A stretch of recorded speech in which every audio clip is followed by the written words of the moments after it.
Hello दोस्तों, कैसे आप सब। तो हम लोग जानते हैं कि बिहार एसएससी और बिहार एसआई का जो फॉर्म आया है उसके लिए हम लोग क्या पढ़ रहे हैं, तो अभी साइंस पढ़ रहे हैं। साइंस में भी फिजिक्स का क्लास चल रहा है। हम लोग जानते हैं कि बहुत सारे स्टूडेंट बोल रहे हैं कि जो जीएस का पेपर है उसका स्टार्ट नहीं हुआ है, तो जीएस का भी जल्दी ही स्टार्ट हो जाएगा। कल या परसों से क्लास स्टार्ट हो जाएगा।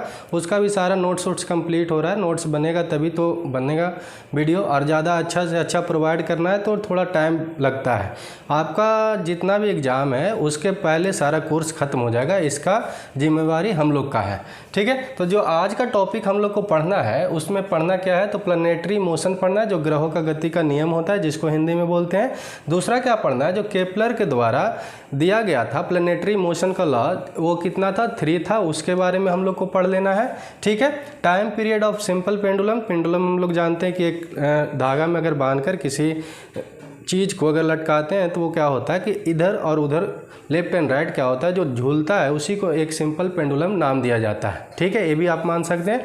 घड़ी में जो पहले वाला घड़ी आता था उसमें पेंडुलम लगा रहता था, उसका सबसे बेस्ट एग्जाम्पल होता है, ठीक। उसके बाद हम लोग को पढ़ना है इलास्टिसिटी। इलास्टिसिटी में 2 चीज़ पढ़ना है, परफेक्टली इलास्टिक और एक होता है परफेक्टली प्लास्टिक, ठीक है। 2 चीज़ पढ़ना है। और तीसरा जो हम लोग को पढ़ना है इसमें क्या, स्ट्रेस पढ़ना है जिसको प्रतिबल बोलते हैं, और स्ट्रेन बोलते हैं जिसको विकृति बोलते हैं हिंदी में, ठीक है। इतना टॉपिक को करके और एक दिन क्लास इसमें चलेगा। ये टॉपिक का जितना भी अभी जो हम लोग पढ़ रहे थे मैकेनिज्म में, उसका एक और टॉपिक चलेगा। और उसके बाद हम लोग क्या करेंगे, जितना भी इस पे MCQ बनेगा उसका हम लोग क्या कर लेंगे, प्रैक्टिस कर लेंगे, ठीक है। और पढ़ने का सबसे अच्छा तरीका भी वही है कि जो टॉपिक पढ़ना है उसको आगे पढ़िए और उसके बाद उस पर MCQ को प्रैक्टिस करिएगा, तभी आपका क्या होगा, क्वेश्चन प्रॉपर ढंग से सोल्व होगा। नहीं तो क्या होता है कि कोई बिना टॉपिक पढ़े क्वेश्चन को सोल्व करते हैं तो उसमें बहुत सारा चीज़ को जानकारी नहीं होता और गलत भी कर देते हैं। और आजकल क्वेश्चन तो स्टेटमेंट बेस्ड आने लगा है कि जैसे कि अगर आपका बेसिक कंप्लीट नहीं है तो बनेगा भी नहीं। जैसे पूछता है कि वर्क क्या है, ठीक है। अब वर्क के बारे में ऑलरेडी नहीं जान रहे या एनर्जी के बारे में, तो energy one form to another form में जो चेंज होता है उसका बेसिक अगर नहीं जानेंगे ना, तो क्या होगा कि बहुत सारा जो डिवाइस है वन फॉर्म से अनदर फॉर्म में जब डिवाइस चेंज करता है एनर्जी, तो उसका हम लोग प्रॉब्लम सोल्व नहीं कर पाते। लेकिन जैसे बेसिक समझ लेते हैं ना, तो कल बताए थे कि एक जनरेटर है, तो जनरेटर में क्या होता है कि जनरेटर किस लिए लाते हैं घर पे, इलेक्ट्रिसिटी के लिए लाते हैं।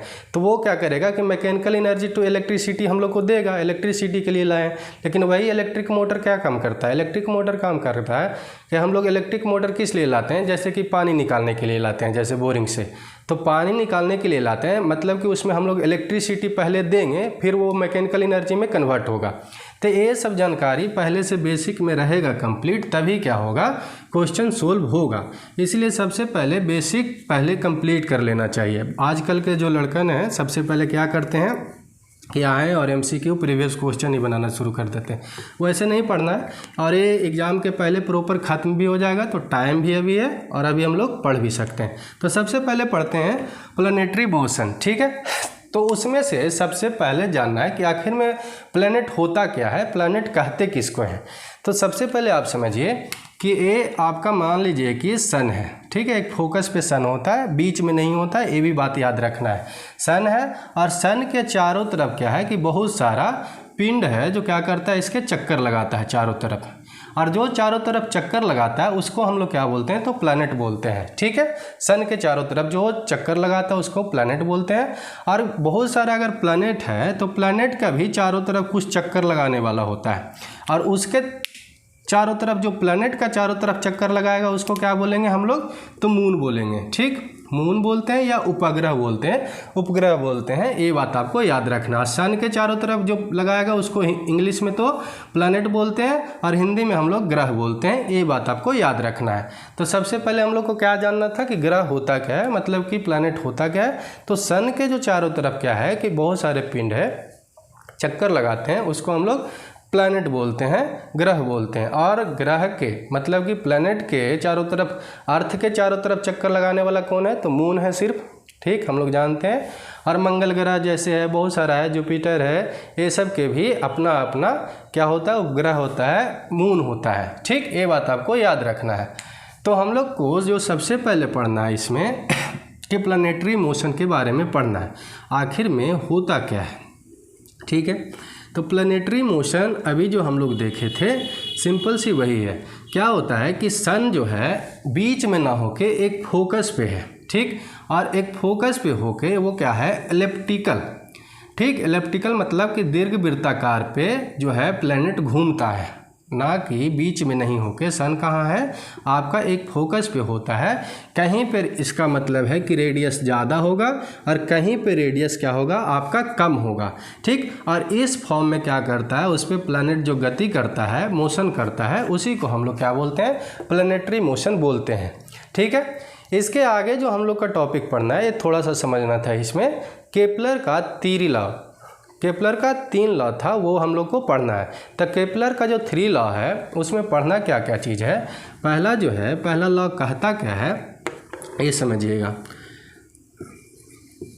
केपलर का 3 नियम किसके लिए, तो ग्रहों के गति के लिए।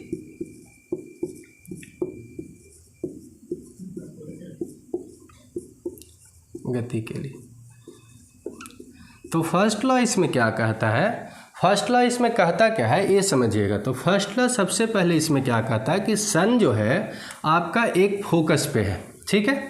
सन जो है आपका एक फोकस पे है, सेंटर में ना होके एक फोकस पे है। फोकस पे यहाँ पे मान लिया जाए कि सन है, सन एक फोकस पे होके। दूसरा क्या है कि जो उसके चारों तरफ जो घूमता है प्लैनेट, वो एक एलिप्टिकल फॉर्म में घूमता है, एलिप्टिकल मोशन में घूमता है, ना कि एलिप्टिकल पाथ पे घूमता है। इसका मतलब कि सेंटर में ना होके एलिप्टिकल दीर्घवृत्ताकार पाथ पे घूमता है। इसका मतलब है कि कहीं जो रेडियस होगा वो ज़्यादा होगा और कहीं जो रेडियस होगा वो कम होगा। लेकिन इसमें पहला लॉ है कि एलिप्टिकल फॉर्म में घूमता है, ठीक है। दूसरा लॉ इसमें क्या कहता है, फर्स्ट लॉ क्या कहा कि एलिप्टिकल फॉर्म में घूमता है सन के चारों तरफ प्लैनेट। दूसरा लॉ इसमें क्या कहता है कि सन के जो चारों तरफ प्लैनेट घूमता है, जहाँ पे रेडियस ज़्यादा होता है, जहाँ पे रेडियस मान लिया जाए कि यहाँ पे आर है और यहाँ पे स्मॉल आर है, तो जहाँ पे रेडियस ज़्यादा होता है वहाँ पे प्लैनेट का स्पीड क्या होता है, स्लो होता है। वहाँ पे प्लैनेट का स्पीड क्या होगा, तो धीमा होगा। यहाँ पे प्लैनेट का स्पीड क्या होगा, धीमा। और इस साइड जहाँ पे रेडियस ज़्यादा होगा वहाँ पे स्पीड ज़्यादा होगा। दूसरा इसमें क्या कहता है कि मान लिया जाए कि P1 से P2 छोटा रेडियस में, अगर P1 से P2 कोई ऑब्जेक्ट है, कोई प्लैनेट है जो क्या करता है, मूव किया, और इधर जो बड़ा रेशिया है उसमें P3 से P4 क्या किया, चला, ठीक है, इतना दूरी तय करता है।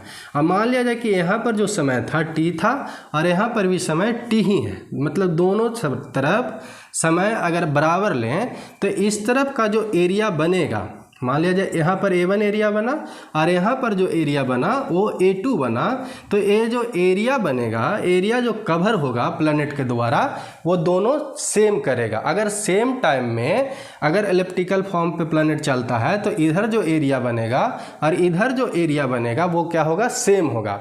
इसका सिंपल सी कारण क्या होगा, मतलब कि A1 इक्वल टू A2 होगा अगर क्या, इफ़ जो टाइम है वो इक्वल रहेगा, तब ये जो है सेकंड लॉ कहता है। इसमें कारण क्या है कि देखिए यहाँ पर जो है जैसे ही रेडियस छोटा होता है वहाँ पे क्या है, प्लैनेट जो है ज़्यादा स्पीड में चलना शुरू करता है, मतलब कि ज़्यादा दूरी कवर कर लेता है, इसलिए ज़्यादा एरिया हो जाता है, ठीक है। यहाँ पर रेडियस तो बड़ा है लेकिन क्या होता है, इसका स्पीड कम होने के कारण, इसके कारण क्या होता है, ये दूरी जो है क्या करता है, कवर कम करता है, इसलिए जितना एरिया इधर कवर होता है उतना ही एरिया इधर भी कवर होता है। ये सेकंड लॉ कहता है, ठीक है। इसमें तीसरा पढ़ना है, एक है जो थर्ड लॉ है। थर्ड लॉ क्या कहता है, केपलर का जो टाइम है, मान लिया जाए सिंपल से, इसको पहले मिटाना पड़ेगा, इसमें ध्यान से देखिएगा थर्ड लॉ के बारे में। तो केपलर का जो थर्ड लॉ है उसमें क्या कहता है कि ए जो है, सन हम लोग जानते हैं कि एलिप्टिकल फॉर्म में चलता है, दीर्घवृत्ताकार में, यहाँ पर सन है, तो जो ए एक्सिस है, मान लिया जाए कि हम लोग को अब सेंटर से क्या करना है, एक्सिस है, तो ये जो बड़ा वाला एक्सिस होता है उसको तो हम लोग क्या बोलते हैं, दीर्घ एक्सिस बोलते हैं, मतलब कि मेजर एक्सिस बोलते हैं। तो इसमें जो माइनर एक्सिस है, ये छोटा वाला एक्सिस है, उसको आप ए मान लीजिए, ठीक है, ए मान लीजिए। और इस पर जो प्लैनेट घूमेगा, ठीक। उस पे माने कि टाइम जो है t है, उसका टाइम कितना लगा, t लगा। तो यहाँ पर कहता क्या है, थर्ड लॉ, जो a होता है मतलब कि t जो होता है, टाइम जो होता है, टाइम का स्क्वायर डायरेक्टली प्रोपोर्शनल क्या होता है, जो स्मॉल एक्सिस होता है उसका q होता है। ठीक है, माइनर जो एक्सिस होता है उसका क्या होता है, q होता है टाइम के स्क्वायर के t, time square is directly proportional to a cube होगा। इतना बात याद रखना है इसमें, सिंपल सा। इसका मतलब कि मान लीजिए कि अगर ए का वैल्यू पूरा का, ये पूरा कैपिटल मान लिया जाए कि यहाँ से यहाँ तक का 16 है, तो इतना का वैल्यू कितना हो जाएगा, 8 हो जाएगा। ठीक, मान लिया जाए सिंपल से वाला देखते हैं, यहाँ पर इतना पूरा 8 है, तो इतना का वैल्यू कितना होगा, 4। तो अगर टाइम आपको निकालने बोले तो सिंपल से T square directly proportional to a cube का वैल्यू कितना हो जाएगा आपका 4Q। अब 4Q का वैल्यू हम लोग जानते हैं कितना होता है, तो 64 होता है। ठीक है, और टी क्यू इक्वल टू क्या हो जाएगा आपका 64 हो जाएगा, T square equal to sorry.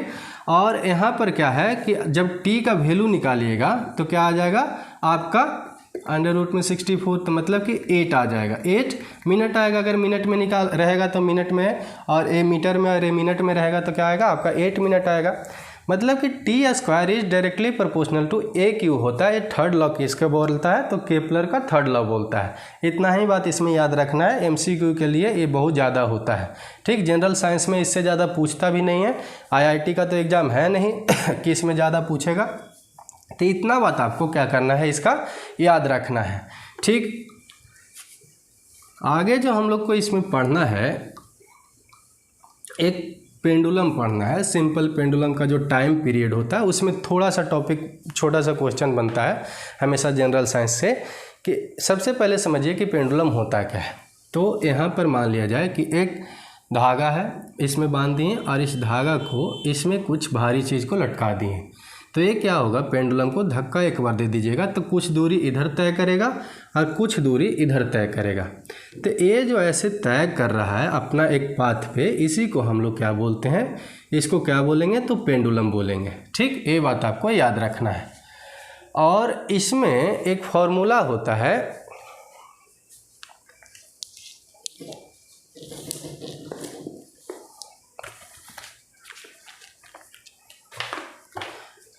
और इसके लिए एक हम लोग को क्या पढ़ना होता है, simple period of time for pendulum, जो उसको क्या बोलते हैं, सरल लोलक आवर्तकाल होता है। उसमें होता क्या है उसका देखिएगा, तो फॉर्मूला क्या होगा कि t इक्वल टू जो होता है 2 pi under root L Y क्या होता है, तो एल वाई आपका स्मॉल जी होता है, जहाँ पे टी जो होता है टाइम होता है पेंडुलम का जो लगेगा, और एल जो होता है पेंडुलम का लंबाई, और जी जो आपका होता है क्या होता है, तो आपका क्या होगा, ग्रेविटेशनल एक्सेलरेशन होता है, जिसका वैल्यू 9.8 मीटर पर सेकंड स्क्वायर तो होता है, लेकिन क्या होता है हमेशा हर पोजीशन पे प्लेस पे के अनुसार क्या करता है, चेंज होता है।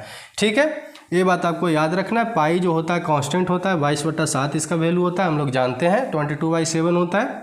तो इसका मतलब क्या है कि इसमें क्वेश्चन बनता है कि जो पेंडुलम है क्या मास पे डिपेंड होता है, तो ये मास पर डिपेंड ना होके किस पर डिपेंड होता है, तो लंबाई पर डिपेंड होता है, एल पर डिपेंड होता है। जी का वैल्यू तो कांस्टेंट रहता है, तो जी हम लोग जानते हैं कि 9.8 रहता है, तो जी पर नहीं रहकर क्या चीज़ पर वैल्यू रहता है टिका हुआ, टी इसका तो एल पर रहता है। कहीं कहीं पे ऑप्शन देगा, स्टेटमेंट दे देगा कि मास पर डिपेंड है, तो मास पर डिपेंड नहीं होता है। ये बात आपको याद रखना है इसमें, सिर्फ इससे ज़्यादा इसमें कुछ याद नहीं रखना है।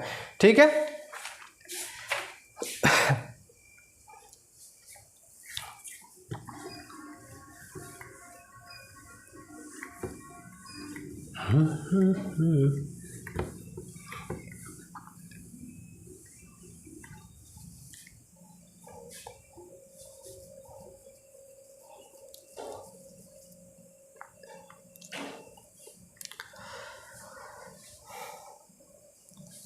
आगे का जो हम लोग को टॉपिक पढ़ना है इलास्टिसिटी।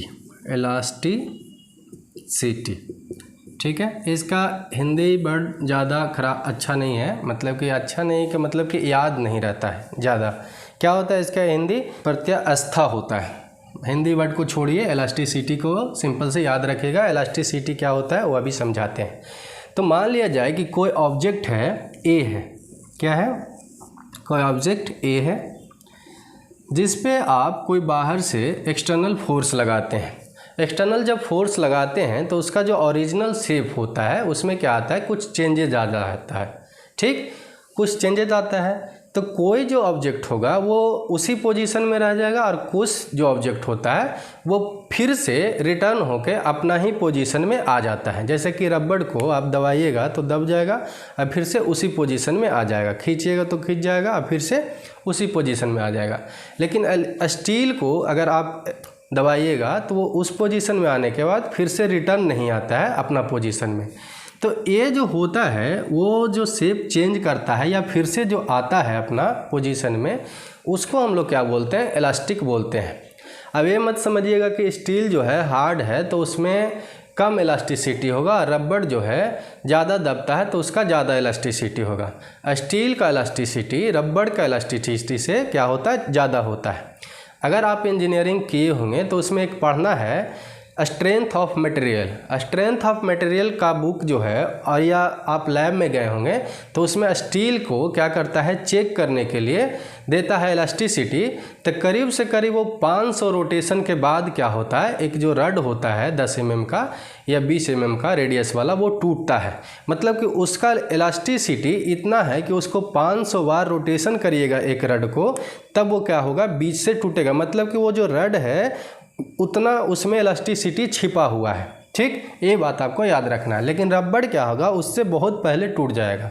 ठीक, तो उससे मतलब क्या होता है कि रबड़ से ज़्यादा इलास्टिसिटी किस में होता है, तो आपका स्टील में होता है। ये ध्यान देना है। इलास्टिसिटी के मतलब फिर से एक बार समझ लीजिए, कोई ऑब्जेक्ट है, ऑब्जेक्ट पर क्या करें कि बाहर से जब फोर्स लगाते हैं तो उसका शेप में क्या होता है, कुछ चेंजेज आएगा। ठीक, और वो चेंजेज किस कारण से आता है, तो इलास्टिसिटी के कारण से आता है। अब जो इसमें समझना है कि एक तो होता है परफेक्ट इलास्टिक, ठीक है, परफेक्ट इलास्टिक। वो जो होता है परफेक्ट इलास्टिक जो होता है वो क्या होता है, ये रबड़ का सबसे बेसिक एग्जाम्पल है। अगर कोई ऑब्जेक्ट है और इस पर मान लिया जाए, परफेक्ट इलास्टिक के बारे में आप समझिएगा कि ये ऑब्जेक्ट है और इस ऑब्जेक्ट को आप बाहर से क्या किए, एक्सटर्नल जो है आप फोर्स लगाते हैं। तो जब एक्सटर्नल फोर्स लगाते हैं तो इसका शेप क्या होता है, चेंज हो जाता है। लेकिन फिर से ये जो है अपना फिर से वही पोजीशन में आ जाता है। तो इसको हम लोग क्या बोलेंगे, परफेक्ट इलास्टिक बोलेंगे। ठीक है, ऑब्जेक्ट दो तरह का होगा, मतलब कि एक तो सेम शेप में आ जाएगा लेकिन एक जो है अपना शेप में लौटेगा नहीं। तो जो फिर से अपना शेप में आ जाता है ना, उसको क्या बोलते हैं, परफेक्टली इलास्टिक बोलते हैं।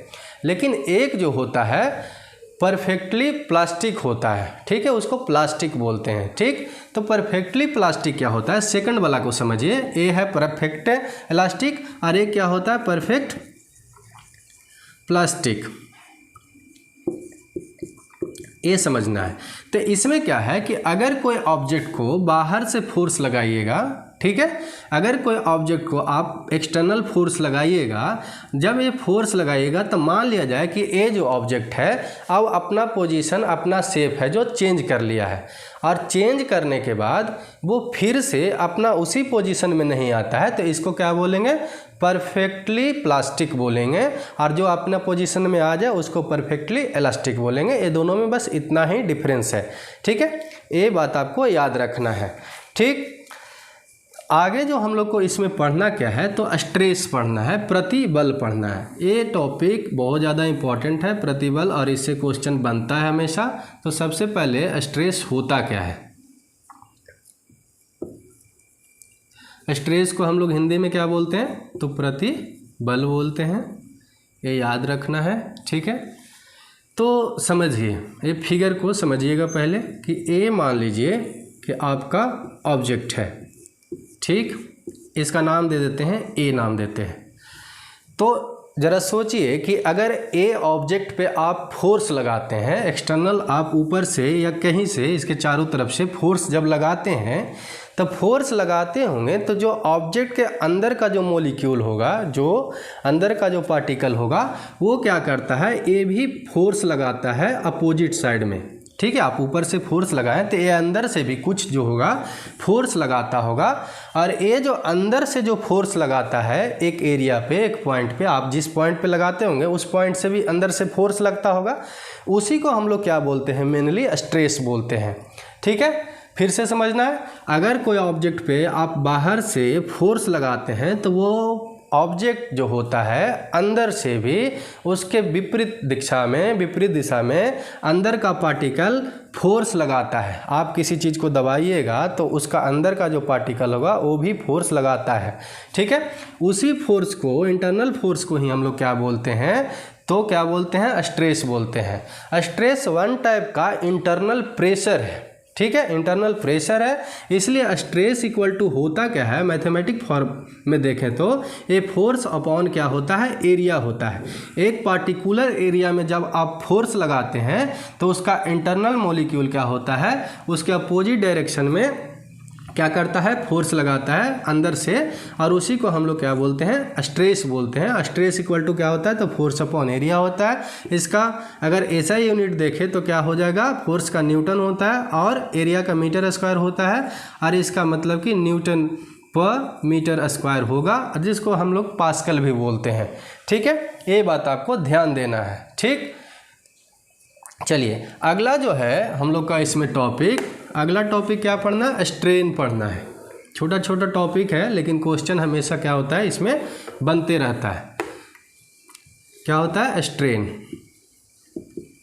स्ट्रेन को क्या बोलते हैं, तो विकृति बोलते हैं, विकृति। अब विकृति का मतलब क्या होता है, जिसका नक्शा बिगाड़ दें, पहले से जो नक्शा था उसका क्या करें, चेंज कर दें, उसी को हम लोग क्या बोलते हैं, विकृति बोलते हैं। आपका हम विकृति खराब कर देंगे, आपका विकृति चेंज कर देंगे। मतलब ये क्या है कि आपका जो पहले से पोजीशन था उसको हम चेंज कर सकते हैं। मान लिया जाए कि कोई ऑब्जेक्ट है और इस ऑब्जेक्ट का नाम अगर क्या हम लोग देते हैं, एक्स देते हैं। क्या देते हैं, एक्स देते हैं। अगर इस पर एक्सटर्नल फोर्स लगाते हैं तो इसका क्या होता है, बाहर से ऊपर से मान लिया जाए कि एक रॉड था और ऊपर से आप दबाएं प्रेशर से, तो ये दबाइएगा तो इसका पोजीशन, शेप जो है, मान लिया जाए कि कुछ चेंज हो गया, और ये जो चेंज हुआ आपका, इसका मान लेते हैं कि डेल्टा एक्स इसको मानते हैं। क्या हुआ, ओरिजिनल शेप जो इसका था एक्स था, लेकिन इसमें कुछ ऊपर से फोर्स लगाने पे, दबाने से क्या हो गया, कुछ जो इसका शेप था वो क्या कर लिया, चेंज कर लिया। और जो चेंज हुआ, हम लोग चेंज को वैल्यू का जो लिखते हैं डेल्टा से डिनोट करते हैं, और डेल्टा एक्स क्या हुआ, इसमें चेंज आया। तो स्ट्रेन आखिर में कहेगा क्या, स्ट्रेन कहता क्या है कि जो स्ट्रेन है, किसी ऑब्जेक्ट पर जब बाहरी फोर्स लगाते हैं तो उसमें जो चेंज होता है उसका, और उससे जो ओरिजिनल होता है, ओरिजिनल उसका ऑब्जेक्ट का लेंथ था, उससे अगर हम डिवाइड करते हैं तो क्या निकलता है, तो स्ट्रेन निकलता है। मतलब कि strain equal to change in position, change in length divided by original length ही क्या कहलाता है, तो आपका स्ट्रेन कहलाता है। अगर फॉर्मूला में देखें तो स्ट्रेन इक्वल टू क्या हो जाएगा, विकृति इक्वल टू क्या हो जाएगा, चेंज इन लेंथ क्या है, तो आपका डेल्टा एक्स है, बाई क्या हो जाएगा, आपका ओरिजिनल लेंथ हो जाएगा। ठीक, इसका मतलब क्या है कि ऊपर में भी एसआई यूनिट मीटर होगा और नीचे में भी एसआई यूनिट मीटर ही था, और मीटर से मीटर कट जाने के कारण स्ट्रेन के पास क्या होता है, तो कोई भी यूनिट नहीं होता है। ये बात आपको याद रखना है। मतलब कि ए जो है यूनिट लेस होता है। ठीक, यूनिट लेस होता है, इसके पास कोई भी यूनिट नहीं होता है। ये भी क्वेश्चन बनता है कि यूनिट इसके पास कौन सा इसमें है जिसमें यूनिट नहीं है, तो आपको स्ट्रेन मानना है अगर स्ट्रेन वहाँ पे रहेगा तो।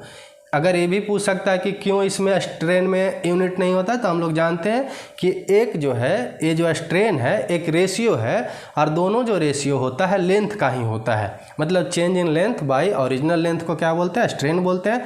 तो ऊपर वाला भी लेंथ को हम लोग मीटर में भी मापेंगे, नीचे वाला को भी मीटर में भी मापेंगे।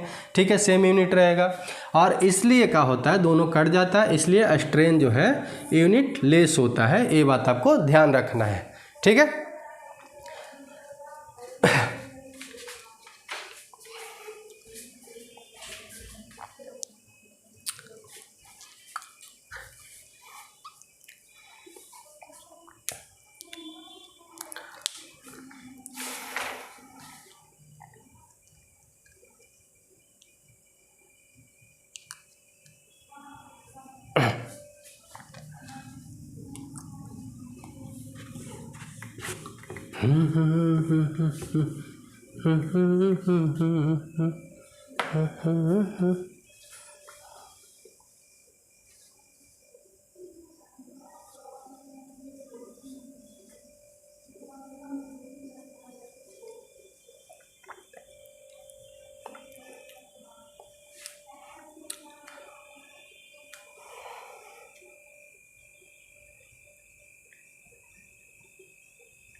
एक हम लोग को पढ़ना है इसमें, अगला जो इसमें हम लोग को पढ़ना है हुक का नियम पढ़ना है, लॉ ऑफ हुक पढ़ना है। हम लोग को याद रखना है, ये छोटा सा टॉपिक है, छोटा सा पॉइंट है, याद रखना है फॉर्मूला के बेस सिर्फ। हुक का नियम क्या कहता है कि कोई अगर ऑब्जेक्ट है, हुक का नियम याद रखना है कि क्या है, तो हुक का नियम है, स्ट्रेस और स्ट्रेन से ही रिलेट करता है, तो ये भी क्वेश्चन बनता है आपका।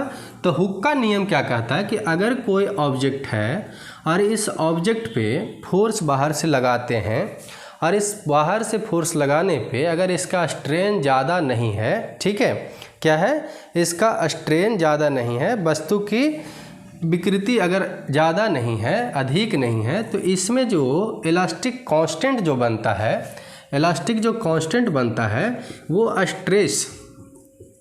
स्ट्रेस अपॉन स्ट्रेन बनता है। ये बात आपको याद रखना है कि मतलब हुक के नियम के अनुसार से क्या होता है, ये जो है, ई जो होता क्या है, इलास्टिक कांस्टेंट होता है, और इलास्टिक कांस्टेंट इक्वल टू क्या कहते हैं कि स्ट्रेस के अनुसार से क्या होता है, स्ट्रेस बाई स्ट्रेन होता है। ये बात आपको याद रखना है, क्या होता है, तो स्ट्रेस बाई स्ट्रेन होता है, इतना आपको ध्यान में रखना है, ठीक है। तो चलिए आज के लिए इतना ही। वीडियो अच्छा लगा हो तो लाइक करिएगा, कमेंट करिएगा, शेयर करके सब्सक्राइब करके बेल आइकन को दबा के रखिएगा। दूसरा बात क्या करना है कि इसका एक चैप्टर जो और है, मतलब कि छोटा सा टॉपिक है, उसमें क्या होता है, सरफेस टेंशन से हम लोग जानते हैं कि बहुत ज़्यादा क्वेश्चन पूछता है, किसी तत्व जिसको कैपिलरी बोलते हैं उससे बहुत ज़्यादा क्वेश्चन पूछता है। ये सब टॉपिक जो है, प्रेशर है, आपका आर्किमिडीज लॉ है, या ये सब हम लोग को क्या करना है, कंप्लीट करके फिर इस पर क्या है, जितना भी एमसीक्यू बनेगा 150 से 200 उसको क्या कर लेंगे, प्रैक्टिस कर लेंगे 2-3 दिन में, और फिर एक टॉपिक क्या हो जाएगा, कंप्लीट हो जाएगा। इतना के बाद उसके बाद हम लोग क्या पढ़ेंगे, तो लाइट पढ़ेंगे, ठीक है। तो चलिए आज के लिए इतना ही। जय हिंद, जय भारत।